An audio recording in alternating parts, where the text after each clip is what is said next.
de Jean-Luc Rada, bonjour. Oui, bonjour. On est dans une de vos loges parce que vous êtes le metteur en scène de Samson et Dalila de Camille Saint-Saëns. Merci toujours de cet accueil, de ces rencontres pour un opéra qui est absolument fabuleux et je ne pense pas que vous en direz le contraire puisque vous êtes aussi le metteur en scène.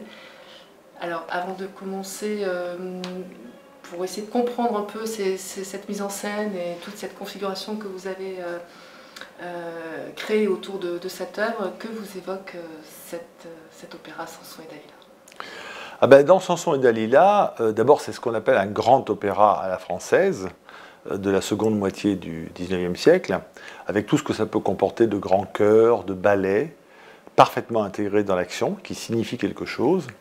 Et donc moi j'adore ça. Donc les gros trucs comme ça, moi ça me plaît beaucoup. J'ai déjà eu la chance de faire, par exemple, Robert le Diable de Meyerbeer, qui est un opéra bien antérieur, mais qui est aussi ce qu'on appelle un grand opéra à la française. Et dans ce Samson, ce que j'aime beaucoup, c'est la musique, bien évidemment. La musique est extraordinaire. Cette musique de Saint-Saëns, cette partition est vraiment merveilleuse. Il n'y a pas d'autre mot. L'orchestration, la subtilité des mélodies, leur force, les leitmotifs. Saint-Saëns était un wagnérien convaincu, et un grand admirateur. Et puis, ce qu'il a parfaitement réussi, c'est l'adaptation de l'œuvre biblique. Parce que, bon, c'est bien gentil de dire on fait un extrait de l'Ancien Testament, mais bon, comment c'est plus facile à dire qu'à faire, et ils ont parfaitement réussi leur adaptation.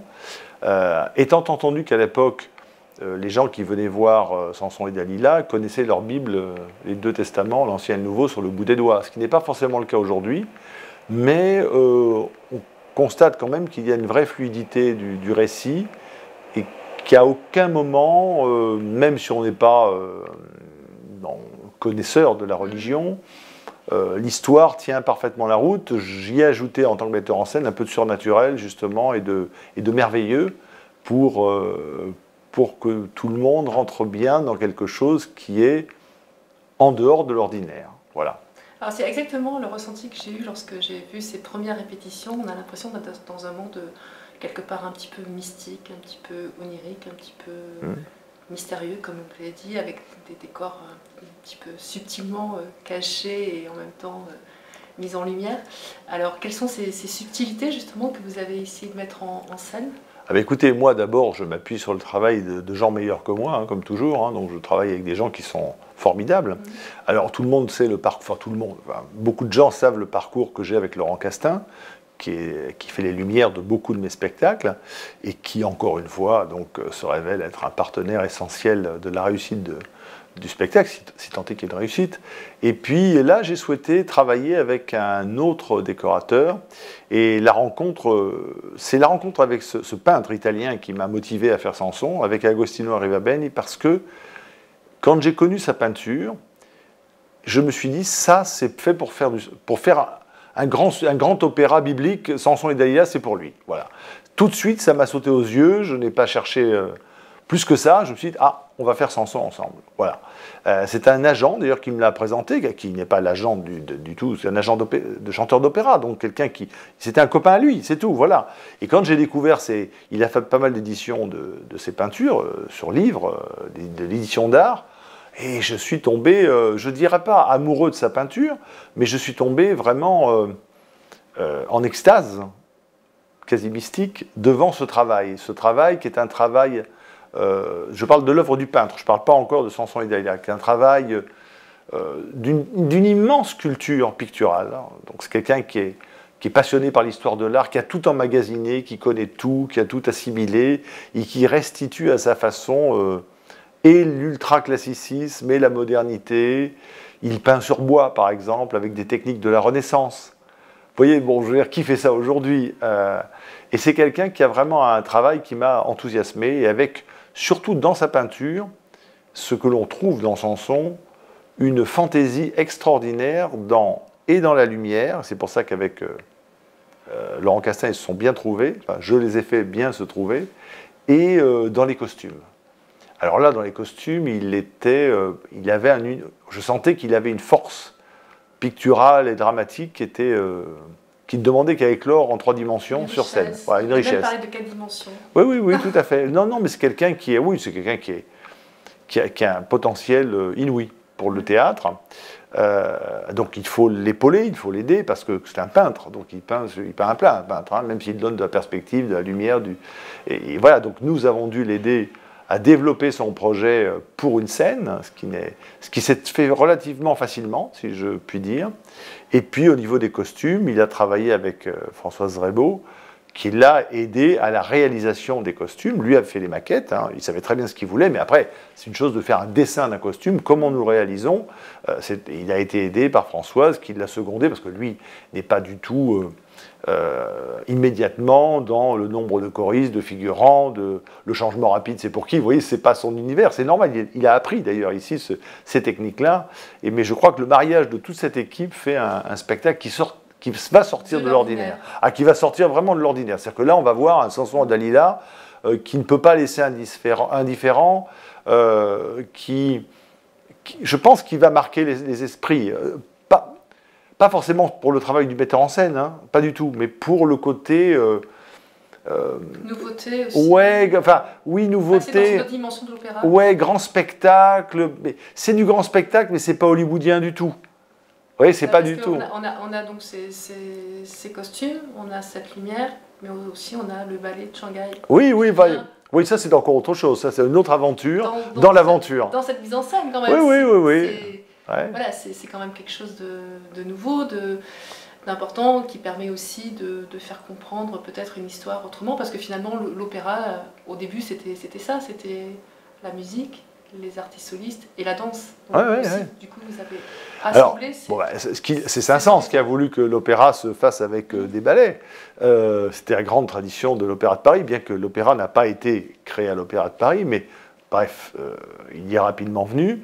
Et puis nous avons avec Eugénie Andrin, qui fait la chorégraphie, qui est mon épouse, ce qui est un fait connu également.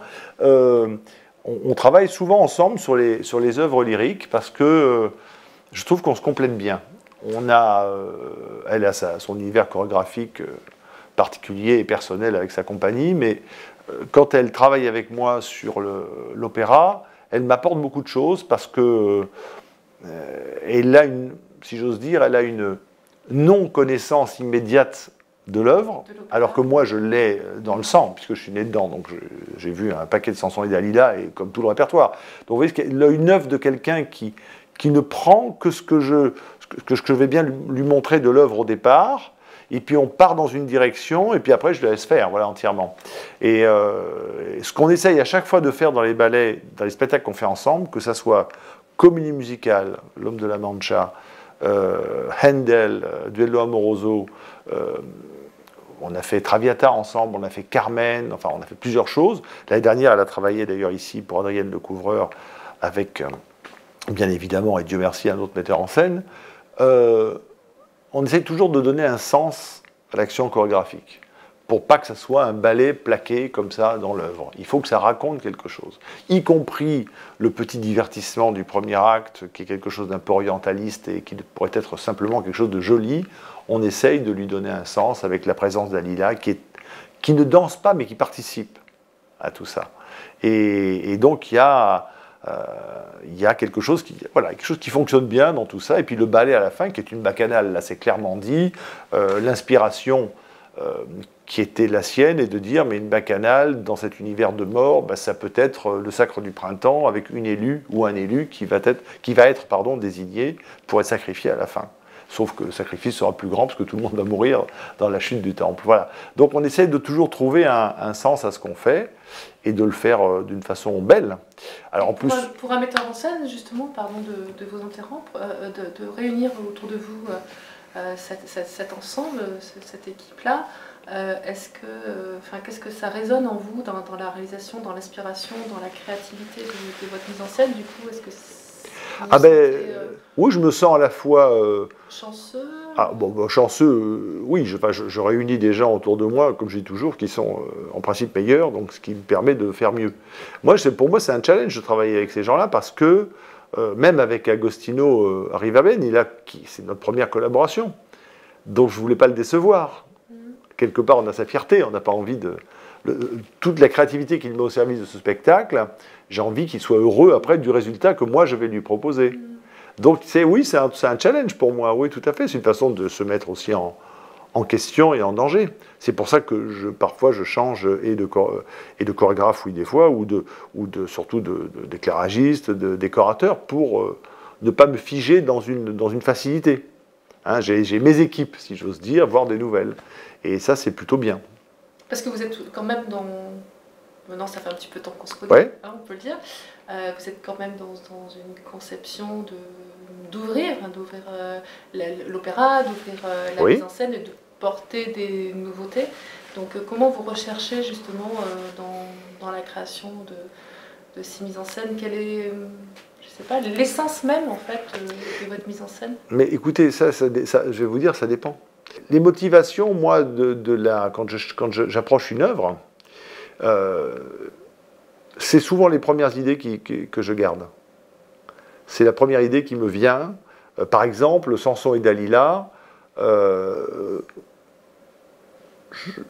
tout est parti du 2 et du 3. Au troisième acte, je voulais un colosse, une grande statue dont on ne voyait pas le haut, pour signifier la hauteur du temple, dont on ne voyait... Voilà, et le mystère de qu'est-ce qu'elle est, cette statue, forcément. Exciter la curiosité, et je voulais que les pieds et les jambes de cette statue soient les colonnes qui fassent s'effondrer tout le reste. Voilà. Ça, c'était une demande que j'ai faite au décorateur. Et au deuxième acte, je souhaitais que cet acte où il n'y a pas de chœur, pas de ballet, rien, mais seulement 2 ou 3 personnes, enfin il y a toujours 2 personnes en scène, voire une, Dalila d'abord, Dalila le grand prêtre, et puis Dalila encore seule, Samson arrive, enfin, donc c'est quelque chose d'assez, on va dire, intime. Je voulais que cette intimité ne soit pas bridée par un décor fermé. Et je voulais en même temps, pour accompagner le côté mystique, mystérieux, un peu fantastique de l'œuvre, que la tente dans laquelle vit Dalila dans cette vallée, hein, qui est la vallée de Sorek, donc elle vit sous une tente, c'est pas un palais, pour moi c'est une tente, et donc que cette tente vive également, et soit animée, comme un esprit maléfique qui obéit à Dalila et aux forces du mal, et on a en même temps le combat de l'orage décrit musicalement par Saint-Saëns, avec des éclairs écrits dans la partition, hein, des deux tonnerres, etc., qui sont très précisément indiqués, et d'avoir ce combat entre l'orage, ce qui signifiait la colère divine, et le côté magique de Dagon, manipulé en l'espèce par Dalila, pour les mouvements de cette tente sur lesquels on a des projections de nuages, des projections même de la tente elle-même, avec ce qu'on appelle un procédé visuel de mapping, qui permet à un moment d'avoir comme du vent qui souffle, mais il n'y a pas de vent du tout, mais ça donne l'illusion, et même un film qui vient s'inscrire dedans à un moment donné, tout ça, voilà, et que surtout cette tente puisse bouger, puisse s'élever, descendre, se fermer, devenir en elle-même quelque chose d'inquiétant. Nous, spectateurs, nous savons qu'elle est inquiétante, car bien avant l'arrivée de Samson, on sait que c'est une tente qui est un objet un peu terrifiant. Et alors vous, est-ce que vous êtes... Terrifiant et beau. Terrifiant et beau en même temps. Est-ce que vous êtes inquiet ou comment vous êtes à l'intérieur à quelques jours des premières représentations? Bah, écoutez, moi je suis toujours plus inquiet pour les choses qui m'échappent. Donc là, vous ce que je fais, ce que je maîtrise, je fais, mais il y a des choses qui échappent. Hein. Il y a des choses. Est-ce qu'un chanteur va être en forme le jour du spectacle, de la première? Ça m'échappe. Ça m'échappe. Est-ce qu'on va avoir une panne ou une hérésie technique comme on a eu pendant le Méphistophélès le soir de la première Orange? Ça m'a échappé. C'est quelque chose qui était parfaitement imprévisible, voilà, indépendant de toutes les volontés de tout le monde. Vous voyez, donc, et généralement, en tant que metteur en scène, pour la première, comment vous vous sentez? Vous avez le travail? Je suis content d'arriver à la première. Je suis heureux parce que je fais mon métier et je le vois. Donc ça me fait plaisir. Il y a des metteurs en scène, des collègues qui ne peuvent pas rester dans la salle. Je les comprends, hein, parce qu'ils sont angoissés. Parce qu'à partir du moment où on est dans la première, ben voilà, le spectacle appartient aux artistes. Il ne vous appartient plus vraiment. Hein, et à vous d'organiser les choses pour que les artistes soient suffisamment à l'aise au milieu de ce que vous leur avez proposé et du concept que vous défendez, que vous installez sur le plateau, pour pouvoir s'exprimer le mieux possible. Voilà, vous savez, fais 3 pas à gauche, non pas 4, fais-en 3. Bon, je veux bien, mais c'est des cas très particuliers dans lesquels on fait ça. Il faut, dans des œuvres d'ailleurs comme celle-ci, qu'on ait un souffle et qu'il y ait une liberté de l'artiste, malgré tout, au sein d'un cadre. Et que presque même les choses que je leur ai demandées, je ne leur demande pas forcément directement pour qu'elles viennent d'eux-mêmes. C'est le spectacle vivant. Oui, mais c'est tout le travail de répétition. C'est pas forcément demander aux gens ce que vous voulez qu'ils fassent, mais d'obtenir quand même. Mais c'est pas du tout. Oui, c'est une nuance parce que un artiste n'est jamais meilleur que quand il fait ce qu'il a envie, enfin, fait ce qu'il ressent, ce qu'il sent indispensable à ce moment-là du spectacle. Vous voyez, il y a plein de moments dans ce spectacle où j'organise des choses de telle façon telle chose, tel mouvement, telle intention deviennent naturelles. Voilà. C'est ça qui est bien. Et c'est comme ça, c'est parfait. Ça incline d'ailleurs à la modestie, parce qu'on rend le spectacle aux artistes, comme ça. On leur rend. Et ça, je trouve ça très juste. Merci beaucoup, Jean-Luc Radin. Je ne sais pas si j'ai bien répondu à tout. Vous avez bien répondu à tout. Ah, d'accord, merci. Merci infiniment.